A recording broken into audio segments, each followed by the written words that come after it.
everybody, I'm Roxy, this is recmebook, and today I bring you a really weird video about something that I came up with before realizing all the reading projects that I'm going to be doing anyways for 2021 and thought about cutting, but then I was already too excited about and I just said, screw it, let's go ahead with it.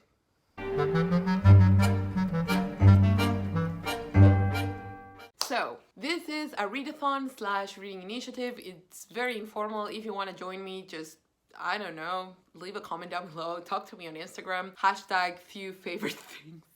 Anyways, what I was thinking with this is I want to start 2021 on a high note. I started 2020 on a high note, I'm ending it on a high note, and everything in between is a confused putty. It's very gray in the way that when you mix all the colors, you get a gray putty. I don't know where I'm going with this. Anyways, I thought I would make a list of my favorite things and try to read books that relate to those activities. This is a provisional TBR. It may change also because I am waiting for books to arrive that I really want to read soon. However, I have zero certainty of when they will get here. I am very comfortable with changing plans more than I am comfortable with not making any plans. So, you know, that's just how my brain works. I've chosen 13 things because 13 is one of my favorite numbers. I love numbers with the number 3. That is my favorite digit. I also love 9 because it's 3 times 3. That is a very stupid, nerdy thing. I love 33. 33 is amazing, but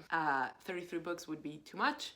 And then 9 could have been a better number, but I couldn't narrow it down to 9 things, so I did 13. Also, you're going to realize how much of a dork I am. In case you don't already know, I want to apologize. Oh, I'm going to give myself January and February for this challenge, then I'm going to be wrapping it up in March. Let's start. First, my number 1 most loved thing. This is not in order, but like number 1 was very obvious.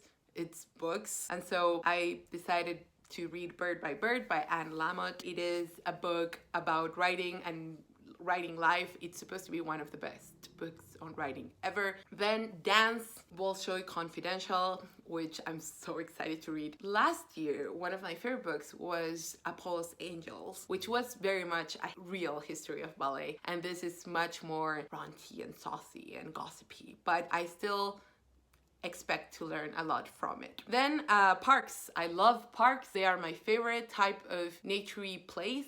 I love it more than forests, I guess because I'm the kind of asshole who loves tamed nature. I like those parks that feel a bit wild, but they are still parks and they have a nice place to sit and read. And for that, I plan to read Walden by Henry David Thoreau. I had this for the Springathon, link down below. I didn't get to it. I think it's time. And I also appreciate the fact that I can now go out to a park and read this book. Then food. I have so many books that can fit that. I'm going to do Fresh Off the Boat by Eddie Huang. I'm just very interested in this because I remember opening it and having a section on Walt Whitman and the importance of literature also in the narrator's life. It's a nonfiction book, but you know, there's always a narrator. Well, actually, that's not true. Let's not get into that now. I like that it's food and literature. That's very me. Then music. I have a lot of nonfiction music books, but in order to try to be a bit fresher and try to include some Fitzgerald, I would like to read Tales of the Jazz Age. Then I have number 6, something that I really miss, theater, concert, and live events. For this, I am finally getting to the dirt,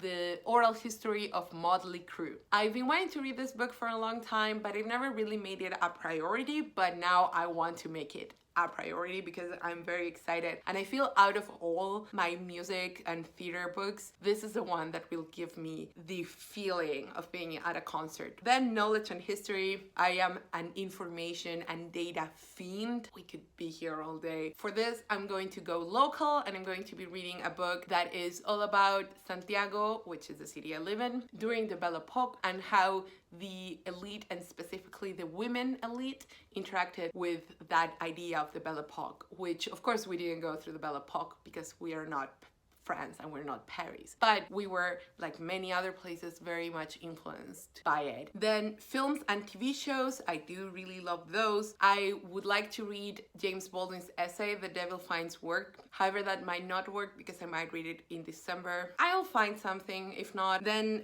city walks. I love walking, specifically through the city. It's my preferred method of transportation. Hey, this is Roxy from the future. Just to let you know that at this point of the video, there was a bit of a mishap. Everything's fine. It's just that I didn't get to mention that the book that I'm going to be reading for this prompt is The Colossus of New York by Colson Whitehead. It will be my first Colson Whitehead. I feel like I'm talking about myself a lot in this video. It's not a feeling, it's true. But you know, it's kind of the point. Then 10, travel. I could read so many different things for this. I think I'm going to be picking up the 2016 Best American Travel Writing edited by Bill Bryson because I really want to read that and I've never read a Best American Travel Writing. Then museums and galleries. Yes, I miss them so much. For this, I want to pick up The Europeans, which is not specifically about museums, but it talks about cosmopolitan culture and collection culture. It's narrative nonfiction that looks at this age, I think turn of the century, of the past century, of course, through a romance that Turgenev